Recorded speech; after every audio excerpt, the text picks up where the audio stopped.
Okay, before you get started, this job is going to take your normal set of sockets and wrenches and pliers, screwdrivers, that type of thing. But there may be a couple of tools that you want to check for and make sure you have that are going to make this job go from somewhat easy to pretty easy if you've got the right tools. You're going to be working underneath the truck and looking into a lot of dark crevices. If you've got a good headlamp, it'll help you out a lot. A good penetrating oil is almost a requirement here. We're going to be taking off a lot of rusted bolts, and without good penetrating oil, we're a lot more likely to break them off or strip them. So I prefer the Seafoam. Use whatever you like. Now this set of pliers is actually a rubber hanger bracket pliers. Without these, it makes it real difficult to get the rubber hangers off of the posts that hold up the DPF. We've also got a pry bar here. You're going to find that pretty indispensable. Without that, it would have made the job pretty hard. Sometimes you can just pry those rubber hangers off, but mostly you're going to need that pry bar to break loose the front flange as well. Now, this DPF system is about 85 pounds. So when you release those last bolts or those last hangers, that thing is going to come crashing down.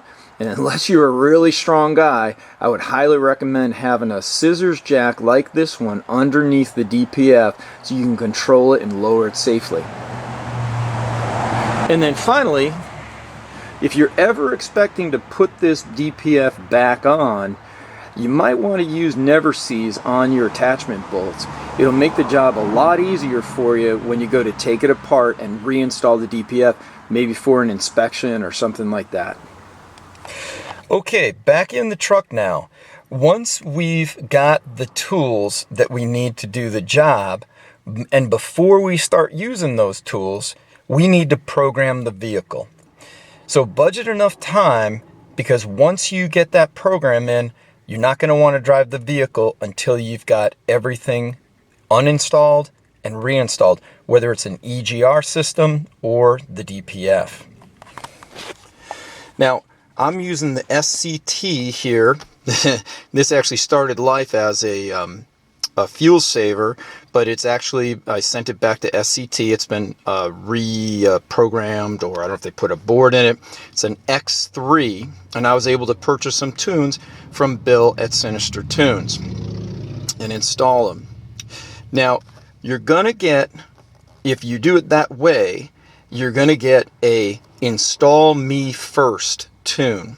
So the first step here is make sure you've got your stock OEM tune on the truck before you start. You might have put another tune on even with the DPF on. Let's get it back to stock OEM.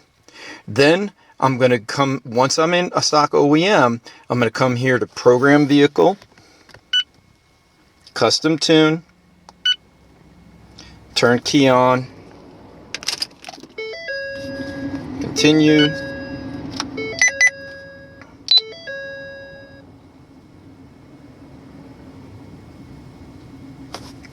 Key goes off. Select to continue. Now, see that tune right there at the top? Load first. So you want to be sure that that tune goes in before you start loading those tow or street or performance tunes. Once that's installed, the load first, then immediately afterwards, you can choose from any of your custom tunes, whether you've got a performance or a tow or a street, whatever you want to do. You just want to be sure the load first is in first, and you want to be sure that all of this is done before you start taking parts off, because this load first is going to delete the sensors so they don't come up, and if the sensors aren't available for it to communicate with, it's not going to work well. Now, once we've got all our tools lined up, and we've programmed the CPU for the DPF delete, it's time to get under the truck and start pulling this thing out of here. But before you start hitting the nuts and bolts, there's a whole bunch of connections up above the DPF that are kind of hard to see. So let's take a look at it from the top now that it's out of here, and you can see what you need to disconnect before you start lowering it down. Here's the front of the system. Now, this flange is attached to the turbo pipe. So we're in the front of the vehicle now. We come down the system, and I've got this black canister here. It's actually not connected to anything. It might distract you. You don't need to waste time undoing those bolts or taking that out. But directly behind that is the first connector, probably an exhaust gas temperature it looks like. We need to squeeze and pull that baby out of there. That's number one. We're going to come on past the heat shield and we come to this little apparatus right here. Now, this is going to be covered by this aluminum heat shield here that actually snaps on. So you can see here, that's just going to snap together over that. I'm going to just get a screwdriver in there, pry that open, off it comes. Underneath that is the DEF input. The diesel exhaust fluid itself comes in through here. And this connector has a tab on this side that's going to be real visible, but there's also a tab on the other side that's hard to see. And both of these tabs do not protrude outside of the connector very far. So I've really got to squeeze them hard to get them inside the connector to get that to loosen up enough. I found if I put a screwdriver under the edge and pry it up at the same time, I was able to pop that off. Directly behind that is the connector that actuates the DEF. Give that a squeeze and pull that off. You can see the tab for that is right in the front. So that's 2 and 3. And directly below that, another connector, another wire connector here. Typical tab. You can see the locking notch there. Squeeze, pull for number 4. Now here's the DPF assembly itself, and coming on back, we're going to come to this hanger group here on the other side. Hard to see. Another connector, number 5. Same type of connection. Squeeze, pull, get that guy out of there. Don't miss this one. This one's actually not a wire. The wire is going to plug into it. Tab is on the front. That's where your squeeze is going to be to release that. Number 6. And then coming all the way to the back, we've got 2 more. Don't know what this is. Tab is here. Sorry, tab is here. Squeeze, pull, that guy's going to come out of there. And then finally an O2 sensor. And this O2 sensor, the wire for it is actually going to be pinned into the frame rail by these pins. And when you get to the end of it, you're going to see this. There's a red locking tab right here. That's going to be all up to the front. If you can get it with your fingernail, great. I found I needed a screwdriver. Pry that red locking tab back first before you press in to release the tab that's in there. Slide that out. So all told, we're looking at 1, 2 and 3, 4 down below. Then we're going to come back past the DPF assembly itself. 5 is on that far side. 6 is a wire that's attached to that plastic box. And then at the very end, 7 and my O2 sensor makes 8 connectors I want to get off before I start unbolting anything. All right, now we are ready to actually start taking this thing off after all that preparation. Now, here's one of the biggest secrets I can tell you. Don't be a dummy like me. I spent 20 minutes hammering on these nuts on the back of this flange with a 3/4 inch earthquake impact driver, thinking to myself, shit, these things are like welded on. Well, in fact, they are. So these 15mm nuts on this flange are welded to the flange. You're not gonna get them off.